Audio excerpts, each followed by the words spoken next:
Hare Krishna, bienvenidos, soy Chitrak Das. En primer lugar, quiero agradecer a la comunidad Vaishnava de Punta Alta, específicamente a Akshay Baladeva Prabhu por la invitación de hoy. El título para este encuentro va a ser los niveles del yoga, y el punto es que, en primer lugar, antes de llegar al tema central de este encuentro, tenemos que esclarecer algunos puntos previos. Por empezar, el término yoga. ¿Por qué? Porque la palabra yoga no corresponde a las lenguas que generalmente utilizamos en Occidente. Cuando hablamos de yoga en Occidente podemos tener representaciones que no siempre son claras, que no siempre son correctas, y por eso quisiera trascender el sentido común que le damos a esta palabra para, a partir de la etimología y la filosofía, lograr una comprensión más profunda de este término, al menos en nivel introductorio, para poder sentar gradualmente las bases que nos permitan llegar de manera lógica al punto central del encuentro de hoy. Podemos ver que en nuestra cultura se utiliza actualmente la palabra yoga. La palabra yoga en sentido etimológico significa unir, significa conectar, significa también relacionar. El término yoga no es español, no es inglés, no es portugués, sino que es una palabra que viene de la lengua sánscrita. La lengua sánscrita es una lengua muy antigua. Desde el punto de vista académico se afirma que el idioma sánscrito es un tipo de idioma indoeuropeo, como el griego, como el latín, como tantos otros más. Y básicamente la lengua sánscrita es aquella en la que se puso por escrito el antiguo conocimiento védico. Es un conocimiento que tiene miles y miles de años, al menos desde su puesta por escrito, porque debido a la tradición oral es todavía mucho más antiguo. Pero volvamos al punto. La palabra yoga proviene de la lengua sánscrita, significa unir, conectar, relacionar. Ahora bien, cuando vamos a los textos filosóficos compilados hace miles de años en India, podemos ver que esta unión, esta conexión o esta relación para la que se usa la palabra yoga implica establecer un vínculo entre el ser individual y el ser supremo. Implica establecer un vínculo entre la humanidad y la divinidad. Y ahí es cuando utilizamos apropiadamente la palabra yoga. Ahora bien, en Occidente, el sentido común, al utilizar la palabra yoga, nos hace pensar en una suerte de yoga postural, nos hace pensar en una suerte de yoga como actividad física y como actividad gimnástica. Ahora bien, el punto es que cuando uno tiene un buen instructor de yoga, este yoga gimnástico, postural, da muy buenos resultados en sentido físico e incluso en sentido mental. Este yoga postural, este yoga gimnástico, trae muchos beneficios a sus practicantes, pero tenemos que entender que con todo lo positivo que es este yoga como actividad física y como actividad mental, es básicamente una actividad de índole material, porque llega al plano del cuerpo físico o de la mente sutil, pero no llega ese tipo de yoga comercial al plano realmente espiritual. Entonces, hoy vamos a dejar de lado para esta charla el sentido común de lo que entendemos por yoga en Occidente y vamos a intentar sumergirnos en una visión más profunda de esta palabra. Ahora bien, habiendo esclarecido que el término yoga es una palabra sánscrita que significa unir, conectar, relacionar, y que filosóficamente implica unir, conectar o relacionar al ser individual con el ser supremo, a la humanidad con la divinidad, tenemos que entender cuál es el marco teórico que nos permite hablar con propiedad de diferentes niveles de yoga. Es decir, específicamente hoy voy a abordar el capítulo número 12 del Bhagavad Gita tal como es. Y así como aclaramos el término yoga, también vamos a intentar esclarecer la expresión Bhagavad Gita. Al igual que la palabra yoga, la expresión Bhagavad Gita también proviene del sánscrito. La expresión Bhagavad Gita puede ser traducida de muchas maneras. Algunos lo traducen como la canción del Supremo, las palabras del Absoluto. Hay muchísimas formas de traducir la expresión sánscrita Bhagavad Gita. Yo específicamente voy a apoyarme en el capítulo 12 del Bhagavad Gita, tal como es, que fue traducido y comentado por A.C. Bhaktivedanta Swami Prabhupada. Y básicamente utilizo esta traducción y comentario y no otros, dado que este Bhagavad Gita, tal como es una edición totalmente autorizada, totalmente auténtica, tanto en sentido, podríamos decir, en términos de filosofía oriental, como en términos del plano del estudio académico occidental. ¿Por qué? Porque en este Bhagavad Gita, tal como es, vemos que su traductor y comentarista respeta, de alguna manera, el espíritu esencial del orador de esta obra. Porque si bien hoy por hoy podemos leer por escrito, en manera física, en libro impreso, el Bhagavad Gita, o de manera virtual, leerlo online, originalmente el Bhagavad Gita fue un diálogo que se produjo hace más de 5.000 años atrás, en la India, específicamente un diálogo que se dio entre Arjuna y Krishna. Este diálogo entre Arjuna y Krishna se produjo de manera previa a una batalla, la batalla de Kurukshetra, y este Bhagavad Gita en la actualidad cuenta con 18 capítulos, todos por supuesto en lengua sánscrita, en una estructura en la que Krishna habla a Arjuna, en la que Arjuna hace preguntas a Krishna y Krishna responde, y es este marco teórico, es esta obra fundamental de la filosofía y de la religión de la India, en su capítulo 12 específicamente, la que nos va a permitir comprender los diferentes niveles del yoga. Cuando en el capítulo 12 del Bhagavad Gita, tal como es, vemos el diálogo que se produce entre Arjuna y Krishna, Arjuna comienza preguntándole a Krishna qué tipo de trascendentalistas o qué tipos de yogis, qué tipos de practicantes de vida espiritual son mejores. Si los personalistas, aquellos que absorben su mente en el aspecto personal de la divinidad suprema, Krishna, o los impersonalistas, aquellos que absorben su mente en el aspecto impersonal de la verdad absoluta. Y Krishna afirma específicamente que los Vaishnavas, que los personalistas son mejores. Y Krishna también dice que aunque la vida espiritual dentro del ámbito impersonal es muy difícil, después de muchos nacimientos y muertes, también los impersonalistas alcanzan un cierto grado de perfección, que luego esto se va a comprender de manera mucho más puntual, de manera mucho más analítica, en los shlokas posteriores de este capítulo, donde hay todo un núcleo temático en el que Krishna expone estos diferentes niveles en la práctica del yoga. Y a ese punto quiero dirigirme e intentar esclarecerlo junto a ustedes. Cuando Krishna habla de estos diferentes niveles del yoga, él parte desde el plano más elevado. Él comienza desde el aspecto más avanzado en esta práctica del yoga, que implica una unión, una conexión, una relación entre el ser individual y el ser supremo, entre el alma y la suprema personalidad de Dios. Entonces, el punto más elevado de la práctica de yoga es el Bhakti Yoga con amor espontáneo. Esto implica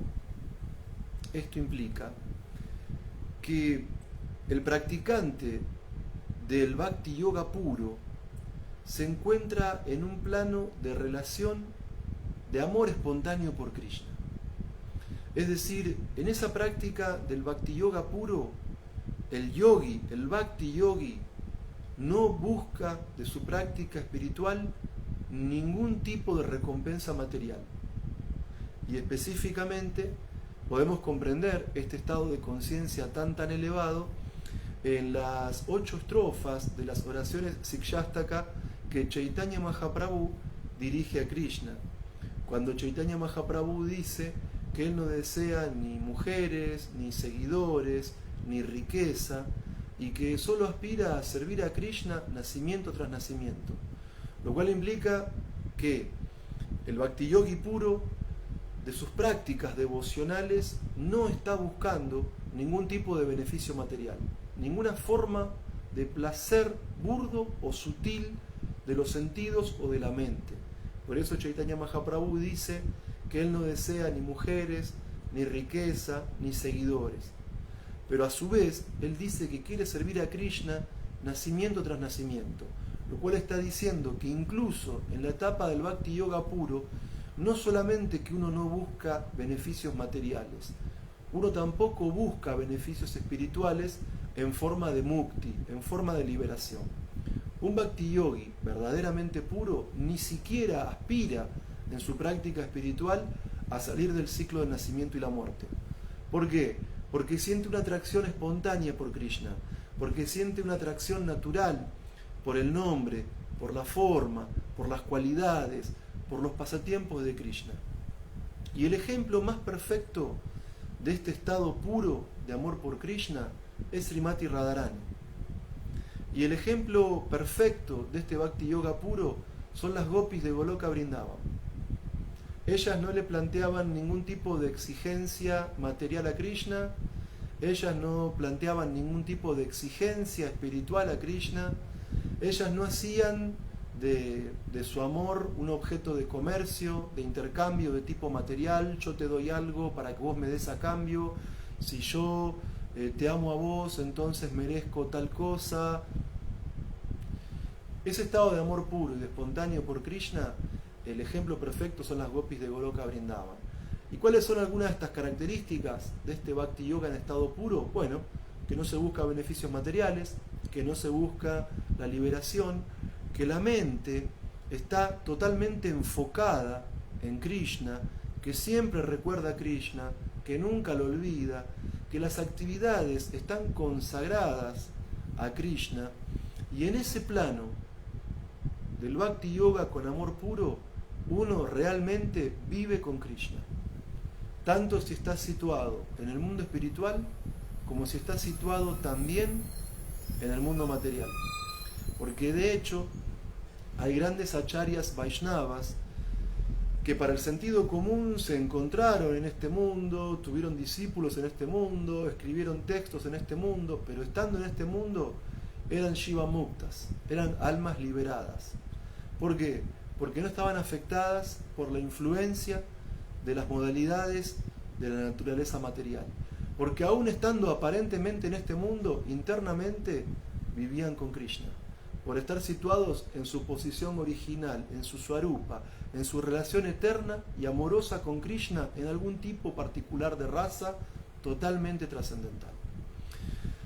Ahora bien, este Bhakti Yoga con amor puro por Krishna es muy difícil de alcanzar. Realmente es muy difícil de alcanzar.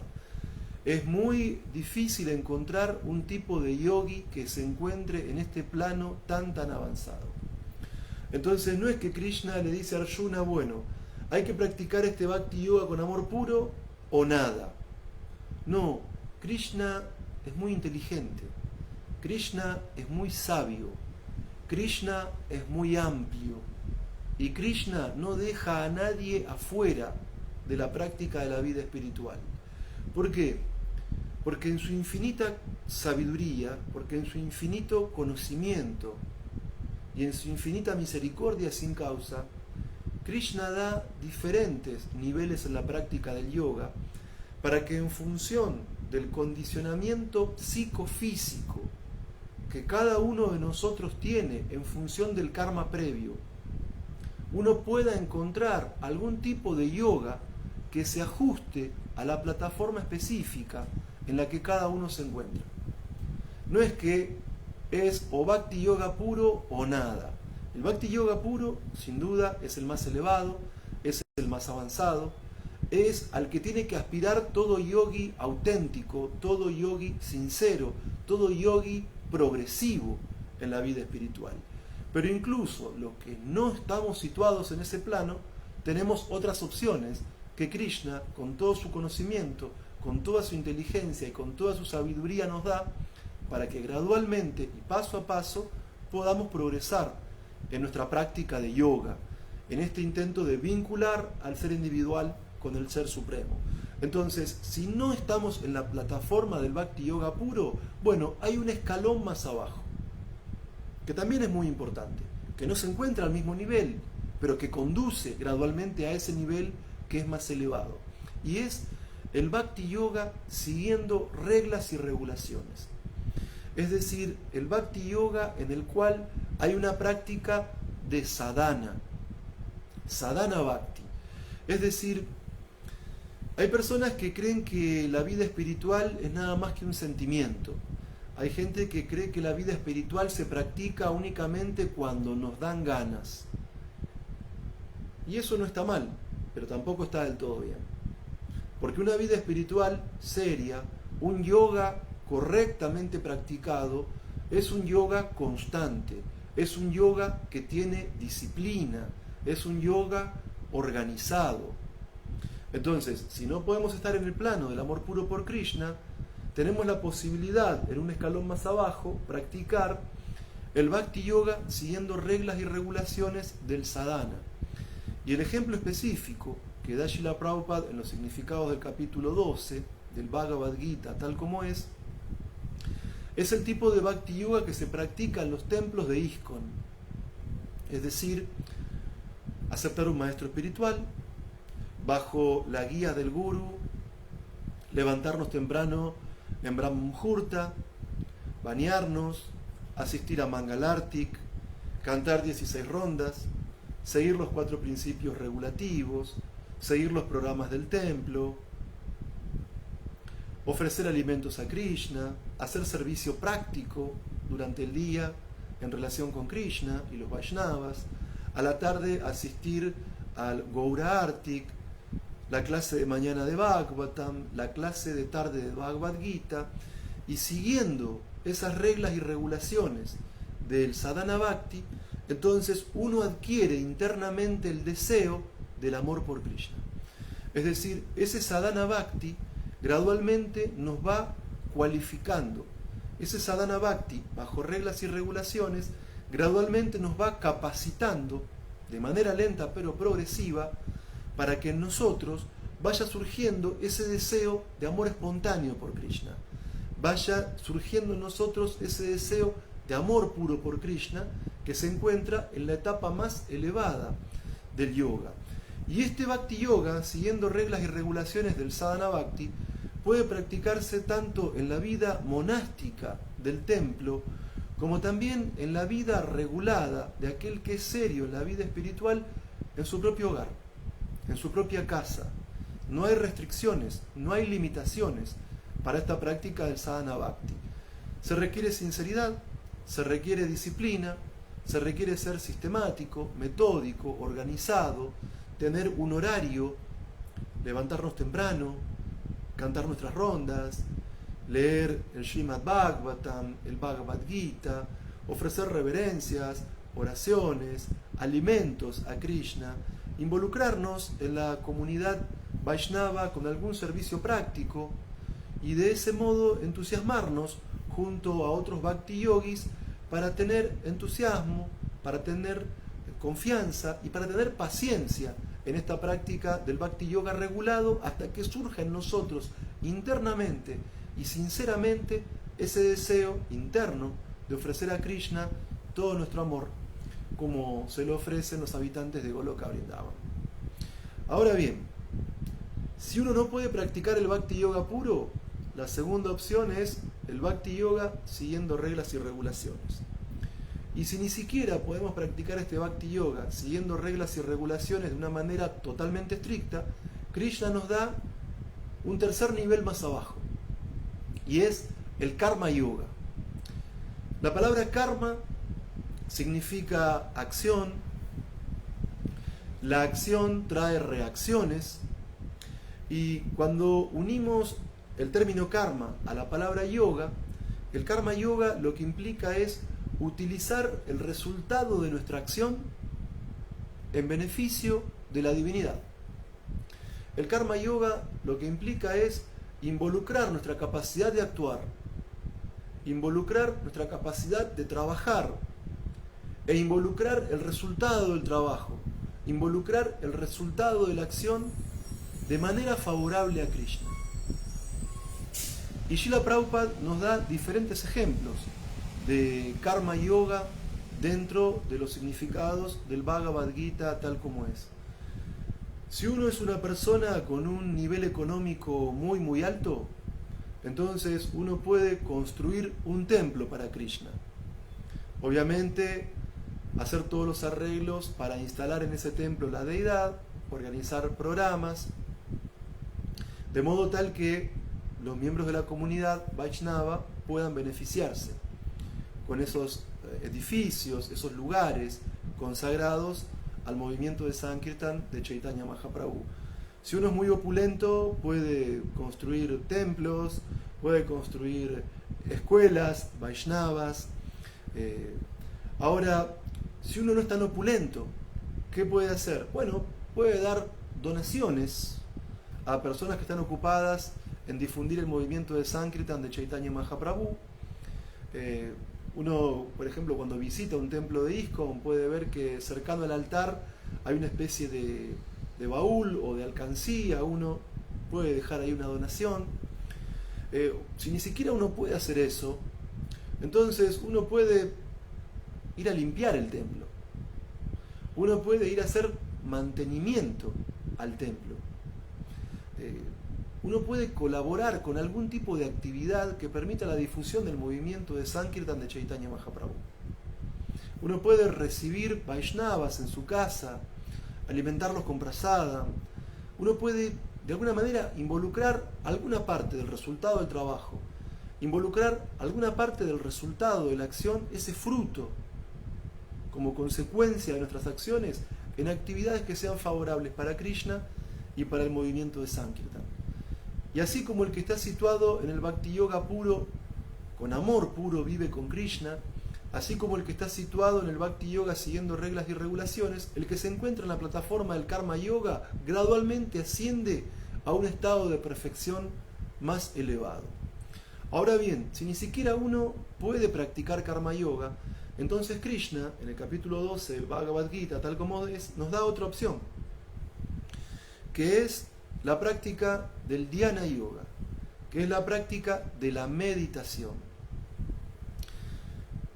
Ese Dhyana Yoga está descrito muy analíticamente en el capítulo 6 del Bhagavad Gita. En esa práctica del Dhyana Yoga uno tiene que renunciar a la familia.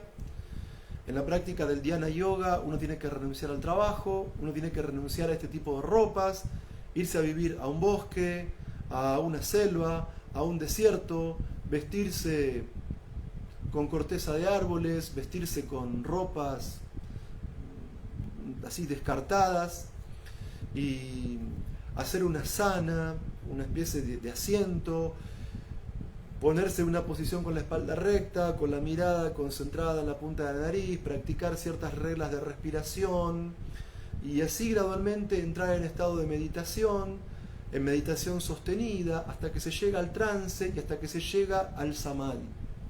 Y así como el Bhakti Yoga con amor puro permite que vivamos con Krishna, estemos en el mundo espiritual o en el mundo material, así como el Sadhana Bhakti o el Bhakti Yoga siguiendo reglas y regulaciones permite cultivar el deseo genuino y sincero de amar a Krishna, así como el Karma Yoga nos permite situarnos gradualmente en una perfección más elevada, el Dhyana Yoga lo que nos permite es concentrarnos en el aspecto Paramatma y así gradualmente ir avanzando en la comprensión de la superalma y ascendiendo al aspecto personal de la suprema verdad absoluta, de Krishna mismo.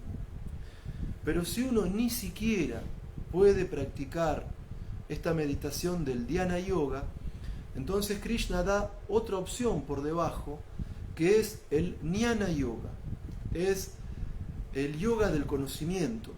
Es un tipo de yoga en el cual hay un discernimiento filosófico que nos permite distinguir lo temporal de lo eterno, que nos permite distinguir la materia del espíritu, que nos permite distinguir el cuerpo del alma y que nos permite distinguir el condicionamiento material de la liberación espiritual.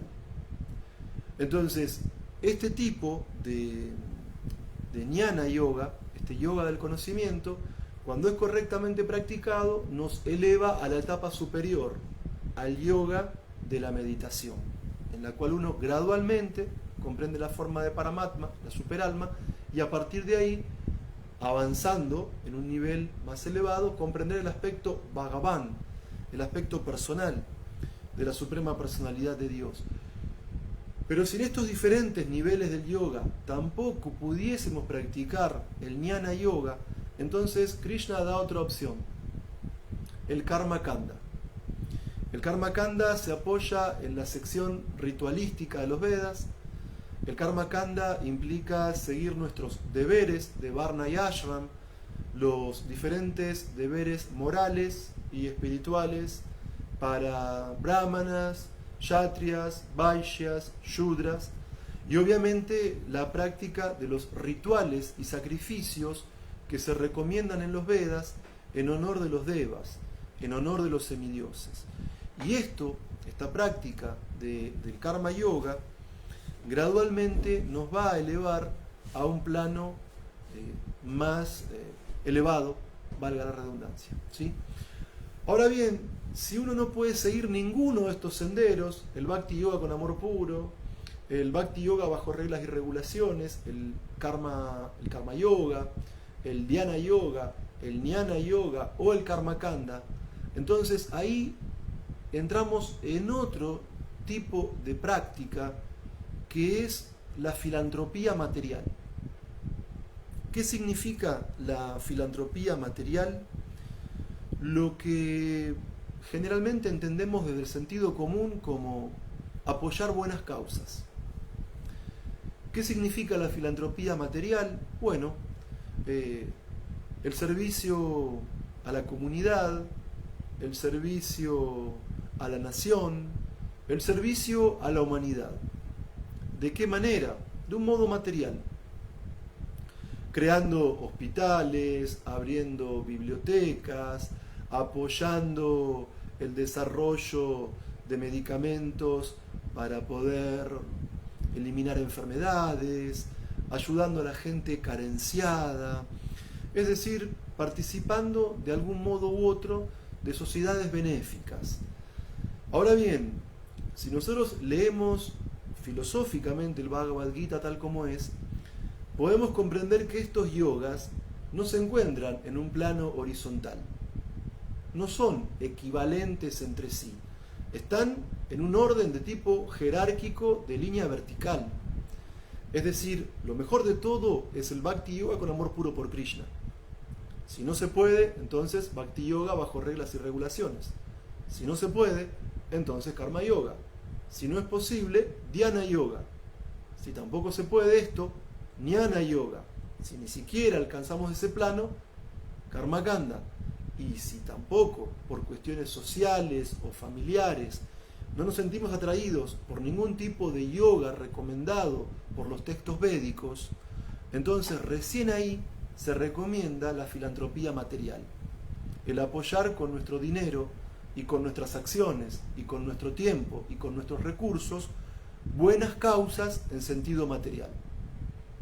Abrir hospitales, centros educativos, dar caridad a los pobres, ayudar a los inundados de alguna parte del mundo, ayudar a los refugiados que van de un país a otro, o algo similar a eso. Pero no quiero crear la falsa sensación de que estos procesos se encuentran al mismo nivel. No lo están. Están en un nivel jerárquico que Krishna describe en el Bhagavad Gita, desde el más elevado al más bajo. Si bien para ciertas personas con mentalidad material, la filantropía material es muy valiosa, es muy importante y da mucho prestigio en la sociedad poder formar parte de alguna sociedad filantrópica, tenemos que entender que el resultado de la filantropía material no es el amor por Krishna, no es alcanzar el deseo de amar a Krishna, no es alcanzar el deseo de perfección espiritual, no es absorber la mente en Paramatma, no es tampoco poder distinguir el cuerpo del alma, no es ni siquiera elevarnos de alguna manera al plano trascendental. No, la filantropía material, ¿qué es lo que trae? Trae paz de la mente. Ese es el resultado de la filantropía material. La filantropía material da una cierta serenidad relativa en el plano mental, pero no es espiritual. Pero en algún punto, tras acumular de alguna manera el resultado de la filantropía material, si uno entrase en contacto con un Vaishnava puro, también podría ascender al plano de la vida espiritual. Entonces, como vemos en este punto,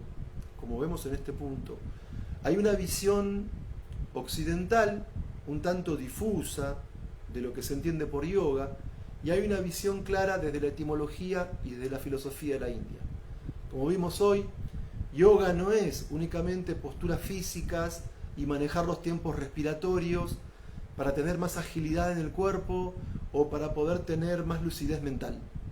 No, el yoga auténtico, tal como lo encontramos en los textos védicos y en el Bhagavad Gita tal como es, implica conectar, unir, relacionar al alma individual con la suprema personalidad de Dios, Sri Krishna.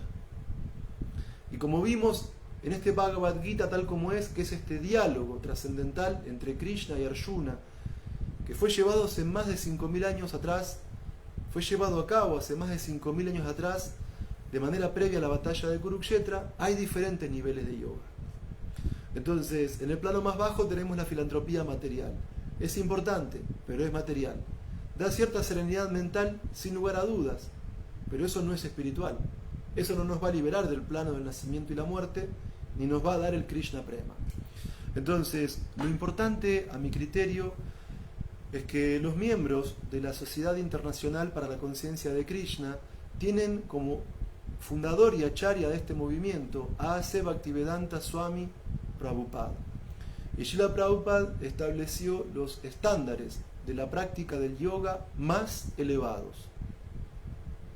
Es decir, nosotros respetamos muchísimo a la gente que practica caridad material. Respetamos muchísimo a la gente que practica el Karmakanda, respetamos muchísimo a la gente que practica Jnana Yoga, respetamos muchísimo a la gente que practica Dhyana Yoga.